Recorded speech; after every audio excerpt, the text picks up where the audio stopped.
RSS നേതാക്കളുമായുള്ള കൂടിക്കാഴ്ചയിൽ ADGP MR Ajith കുമാറിനെതിരെ നടപടി.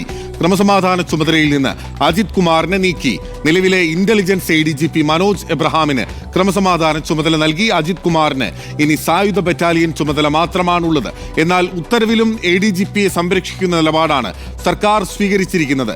General ഉത്തരവ് എന്ന നിലയ്ക്കാണ് ഉത്തരവ് പുറത്തിറക്കിയിരിക്കുന്നത്. റിനു ശ്രീധരന്റെ വിവരങ്ങളുമായി തിരുവനന്തപുരത്ത് നിന്ന്. റിനു, കടുത്ത നടപടി ഉണ്ടാകും എന്നാണ് കരുതിയിരുന്നത്. പക്ഷേ ഇപ്പോൾ ബറ്റാലിയന്റെ ചുമതല നിലനിർത്തിക്കൊണ്ട് തന്നെ ക്രമസമാധാന ചുമതലയിൽ നീക്കിയിരിക്കുന്നു. അതായത് സർക്കാരിന്റെ ഒരു കരുതൽ ആ നടപടിയിലും വ്യക്തമാകുന്നുണ്ട് അല്ലേ?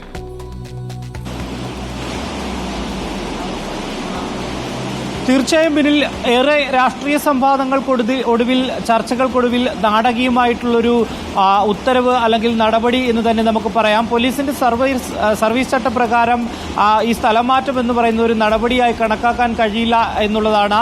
എന്തായാലും ഇന്ന് വൈകുന്നേരം 7 മണിയോട് കൂടിയാണ് മുഖ്യമന്ത്രി ഇവിടേക്ക് എത്തിയത്. അതായത് സെക്രട്ടേറിയറ്റിലേക്ക് എത്തി ഒരു ഉത്തരവിൽ ഒപ്പുവെക്കുന്ന ഒരു സാഹചര്യം ഉണ്ടായത്. ക്രമസമാധാന ചുമതലയിൽ നിന്ന് ADGP MR അജിത് കുമാറിനെ മാറ്റിയിരിക്കുന്നു. പകരം സായുധ ബറ്റാലിയന്റെ ചുമതല മാത്രമായി ചുരുക്കുന്ന ഒരു സാഹചര്യമുണ്ടായി. ഇന്റലിജൻസ് ADGP ആയിട്ടുള്ള മനോജ് എബ്രഹാമിനാണ് ക്രമസമാധാന ചുമതല ഇപ്പോൾ നൽകിയിരിക്കുന്നത്. ഒരു പകരം ചുമതലയല്ല, സ്ഥിരമായിട്ടുള്ളൊരു ചുമതല നൽകുന്ന ഒരു സാഹചര്യമാണ് ഉണ്ടായത്. അല്പസമയം മുമ്പാണ് നമ്മൾ ഈ പുറത്തുവിടും പോലെ ഈ ഉത്തരവ് മുഖ്യമന്ത്രിയുടെ ഓഫീസിൽ നിന്ന് കൈമാറുന്നത്. അതിൽ കൃത്യമായി ഈ 2 പേർക്ക് ഈ സ്ഥാനമാറ്റം അല്ലെങ്കിൽ സ്ഥലം മാറ്റം ഉണ്ടായി എന്നുള്ളതല്ലാതെ ഒരു ജനറൽ ട്രാൻസ്ഫർ എന്നുള്ള ഒരു രീതിയിലുള്ള ഒരു ഉത്തരവാണ് ഇറങ്ങിയിരിക്കുന്നത്. അല്ലാതെ DGP നൽകിയ ഒരു അന്വേഷണത്തിനെ തുടർന്ന് ADGPക്കെതിരെ ഒരു നടപടി എടുത്തു എന്നുള്ള തരത്തിൽ ഒരു ഉത്തരവ് ഇറക്കുവാൻ വേണ്ടി മുഖ്യമന്ത്രിക്കോ അല്ലെങ്കിൽ മുഖ്യമന്ത്രിയുടെ ഓഫീസിനോ ആകുന്നില്ല, സംസ്ഥാന സർക്കാരിനോ ആകുന്നില്ല എന്നുള്ളതാണ്. എന്തായാലും ADGPയെ സ്ഥലം മാറ്റിയിരിക്കുന്നു എന്നാണ്, അല്ലെങ്കിൽ ക്രമസമാധാന ചുമതലയിൽ നിന്ന് മാറ്റിയിരിക്കുന്നു.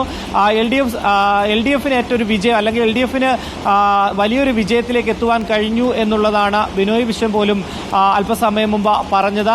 പക്ഷേ പ്രതിപക്ഷം ഒരു കാരണവശാൽ ഈ നടപടികളെയൊന്നും അംഗീകരിക്കുവാൻ വേണ്ടി തയ്യാറാകുന്നില്ല. VD സതീശൻ പ്രതിപക്ഷ നേതാവും അതുപോലെ തന്നെ K മുരളീധരൻ അടക്കം പറഞ്ഞത് ജുഡീഷ്യൽ അന്വേഷണമാണ് തങ്ങൾ ആവശ്യപ്പെടുന്നത്.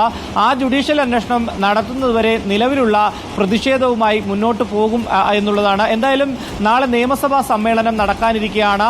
നിയമസഭാ സമ്മേളനത്തിൽ പ്രതിപക്ഷം വലിയ രീതിയിലുള്ള പ്രതിഷേധവുമായി നടുത്തളത്തിലേക്ക് ഇറങ്ങുമെന്നുള്ളതിൽ യാതൊരുവിധ സംശയവുമില്ല. കാരണം വലിയ രീതിയിലുള്ള ഒരു പ്രതിഷേധം ആദ്യം തന്നെ അവർ ആഹ്വാനം ചെയ്തിരുന്നു. പക്ഷേ പ്രതിപക്ഷത്തിന്റെയും CPIയുടെയും വായടപ്പിക്കുവാൻ വേണ്ടിയാണ് മുഖ്യമന്ത്രി ഈ രാത്രിയിൽ തന്നെ ഇത്തരമൊരു തിടുക്കത്തിലുള്ള ഒരു തീരുമാനത്തിലേക്ക് എത്തുന്നത്. പക്ഷേ അത് ചെവിക്കൊള്ളാൻ തയ്യാറല്ല എന്നുള്ളതാണ് കോൺഗ്രസ് മുന്നോട്ട് വയ്ക്കുന്നത്, ഒപ്പം UDF മുന്നോട്ട് വയ്ക്കുന്നത്. അതുകൊണ്ട് തന്നെ ADGP MR അജിത് കുമാറിനെതിരെ ഒരു ജുഡീഷ്യൽ അന്വേഷണം നടത്തുന്നതുവരെ വലിയ പ്രതിഷേധവുമായി മുന്നോട്ട് പോകുമെന്ന് നേരത്തെ തന്നെ UDFും അതുപോലെ തന്നെ കോൺഗ്രസും പറഞ്ഞിരുന്നു. ആ നിലപാടിൽ തന്നെ ഉറച്ചു നിൽക്കുന്നു എന്നുള്ളതാണ്.